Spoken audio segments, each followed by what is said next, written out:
Personally tailored ads saved my life yesterday. To understand what happened to me in the past 24-ish hours, a little backstory is needed. This is a long one, so bear with me. I never understood the distaste for AI filtered ads. You know, like the ones you can toggle on or off when browsing. That use those dang cookies they're always asking about. I love them. I love the concept that I don't have to waste time seeing constant ads that have no value whatsoever to me, and instead seeing relevant information from the paid content that floats around my feed during my doom scrolling. I've actually made a lot of purchases for things I needed with an added bonus that frequently comes with buying directly from an ad. Click to receive an extra 25% off on product now. An exclusive discount applied only to this ad type of thing. So call me crazy, but I welcome the age of AI monitored tailoring of the vast sea of internet content into bite-sized pieces that are flavored just for me. And with what just occurred yesterday, that mindset has been forever solidified. It started after I'd come home from the grocery store. After hauling in several weeks' worth of groceries, I placed my cell phone on the countertop and opened up the clock app for background noise while I put everything away. My husband got me this cool little device that allows me to scroll the next video without needing to use my phone to do so. It's a nifty little ring that has buttons to scroll up or down the screen, and it's actually really useful. Anyways, got a little off topic there. But my brain is still a bit of a fuzzy mess, so forgive me if there's a random tangent or two. Okay, so, yeah. Putting away the groceries. The sound of random skits and funny stories about people who work in retail coming from the countertop. I clicked the little button on my scrolling ring, and the clip that followed was an ad. Not unusual, as every few videos is an easily bypassable advertisement, but this one made me pause. Standing in front of the open cabinet, holding some off-brand spaghetti sauce in one hand and a jar of peanut butter in the other, I carefully set them back down on the table and walked over to the countertop, eyebrows furrowed, to see if I'd heard the ad correctly. Tonight's episode of 911, the hit TV show, features an episode that may feel like deja vu. Don't make the same mistake as the unlucky woman on tonight's show, and check your locks before you go to bed tonight, including the window in the guest bedroom with the green and blue curtains. Green and blue curtains? Oddly specific for an ad. And described the polka dot curtains in my own home guest room.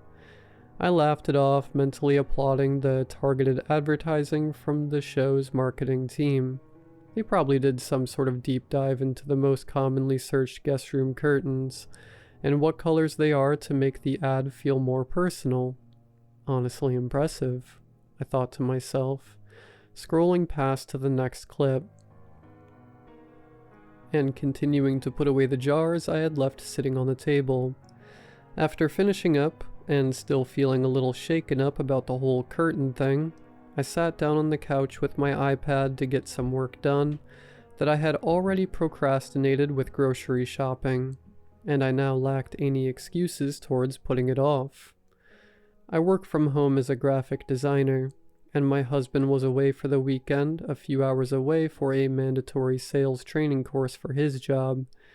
I didn't mind the alone time, as I usually get more done without the added, unavoidable distractions that come with working from home. Navigating to Google, I searched the name of the client I was hired to create the design for, something I typically do before starting a project, so I can get a general feel for the overall vibe they project. Just before clicking on their company's website, my eyes drifted above it to the sponsored ad result. Reading over it 3 times, thinking I had misread it, a deep chill slithered down my spine as my eyes darted across the words again. Working for yourself can be hard, especially when your business relies on creating content for strangers without knowing how they'll use your creative talents, and solely trusting they are who they say they are. Knowing your client can be more vital than you realize. Run a free background check today on any potential or current clients, and receive the same information they have already obtained about you. The last sentence made me nauseous, and I felt my face begin to flush, and sweat begin to soak the palms of my hands. The information they've already obtained about you.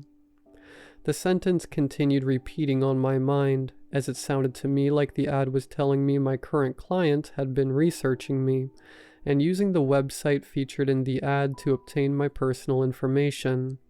It sounds paranoid to think an ad is speaking directly to you, but I actually had already had a weird feeling about this client, hence the procrastination on touching this project, and this ad just fueled an already burning pit of anxiety in my stomach. The first red flag I should have noticed was when the client had emailed my personal email address to contact me about a design project they wanted to hire me for. I had shrugged it off, thinking that maybe they had seen me conferring on my personal with a friend on Facebook or Reddit or Instagram about a previous project I'd done, and found my email on the personal account profile. Strange, but not too unusual. The client's email had read, "Hello there. I came across your work recently, and I am very impressed by your design work. I would be honored to hire you for a new project I need done. Nothing difficult, really, and I've attached some references to get things started. I'm willing to pay generously, and look forward to seeing you come up with something wonderful. Name, company name." The references he had included were standard and straightforward. A fairly easy project by the look of the links. The last two links, however, both led to 404 errored websites that were different than the other links provided. Thinking back, I'm pretty sure these links were just a way in and not the deceptive error that had been displayed. But the other attachments were more than enough to use, so I had decided not to bother inquiring about those last two when I emailed back to confirm the job and accept the project. At the time, I just figured they were old links that had probably been sitting in some company computer's folder labeled references for God knows how long, and he'd probably attached all of them without checking that they all worked first. I saw no point in worrying about two broken links with the other 20 plus references working just fine. This was the second red flag I had just dismissed after getting distracted by the massive payout quoted for the project in his following email. It was triple the amount I usually got for my work, and would take significantly less time since I had all the needed information I would usually needed to spend a day or two putting together with my own research. It sounded too good to be true, but to my credit, I did at least have the sense to inquire as to why he was offering so much more than my usual price for designing similar projects I had done in the past. I'd sent over my portfolio, with final costs of each finished project included in my original response.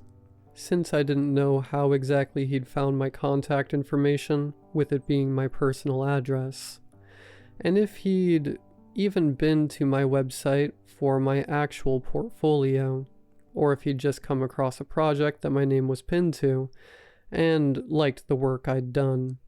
He responded with, clearly now a response meant to use flattery to turn the red flags green, a short and sweet email about me deserving more for my effort, and skill like mine should be paid accordingly.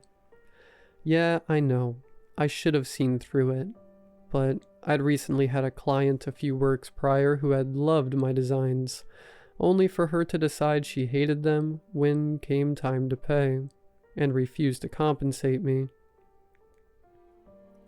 When I informed her that I would not release the final product to her without payment, she went full Karen on me, and blasted some made-up BS about me, ripping people off, and I'm just a fake who baits and switches people. Like, no, Karen, you decided you didn't want to pay the original and agreed upon price and tried to bully me into giving you 10 days of work and hours of original content designed for free. Not happening.